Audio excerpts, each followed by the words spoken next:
இயேசு உங்களை நேசிக்கிறார். இயேசு உங்கள் வாழ்க்கையின் சூழ்நிலையை மாற்றுகிறார். உங்கள் பலவீனங்களை மாற்றுகிறார். உங்கள் தீரா வியாதி இயேசு மாற்ற வல்லவராய் இருக்கிறார். அதனால இயேசுவை மாத்திரம் நீங்கள் நம்புவீர்கள் என்றால் இயேசு உங்கள் வாழ்க்கையை மாற்றுவார். இயேசு உங்களுக்கு சமாதானத்தை தரவே இந்த உலகத்திற்கு வந்தார். இழந்து போனதை தேடவும் ரட்சிக்கவுமே இயேசு இந்த உலகத்திற்கு வந்தார். இந்த நாட்கள்ல நாளை தினத்துல நாம் கிறிஸ்துமஸை கொண்டாடுகிறோம். கிறிஸ்து பிறப்பின் பண்டிகையை நாம் கொண்டாடுகிறோம். நீங்க எந்தெந்த காரியங்களை இழந்து போய் இருக்கிறீர்களோ இயேசு அதையெல்லாம் திரும்ப வல்லவராய் இருக்கிறார். இயேசு உங்களை ஆசீர்வதிப்பாராக. ஆமென்.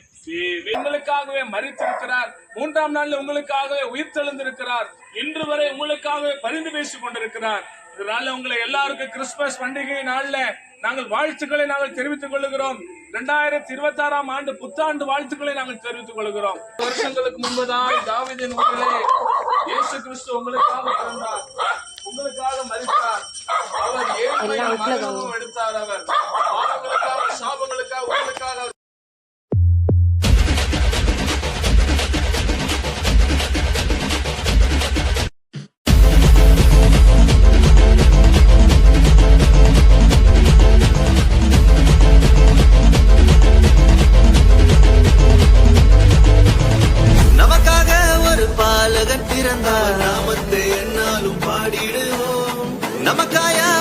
செய்திட வந்தார். நாமத்தை என்னாலும் பாடிடுவோம். அகிலம் முழுவதும் மகிழ்ந்திட இயேசு பிறந்த செய்தியை பாடிடுவோம். மனிதனை மீட்க நாயகன் இயேசு பிறந்த செய்தியை சொல்லிடுவோம். அவர் பிறந்தார் இருள் நீக்கிடும் ஒளியாய். அவர்தான் இயேசு ரட்சகரே. அழகாய் இந்த பூமியில் பிறந்து நம்மை தேடி வந்தாரே. அவர் பிறந்தார் இருள் நீக்கிடும் ஒளியாய். அவர்தான் இயேசு ரட்சகரே. அழகாய் இந்த பூமியில் பிறந்து நம்மை தேடி வந்தாரே.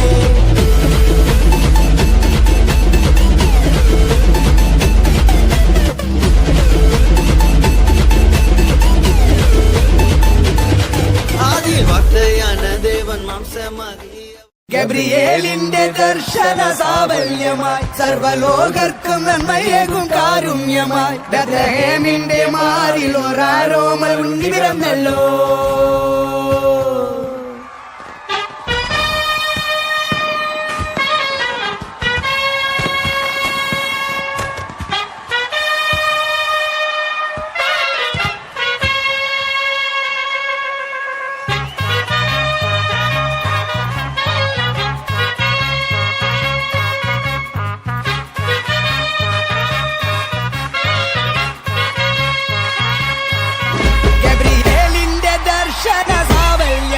സർവലോകർക്കും നന്മയെ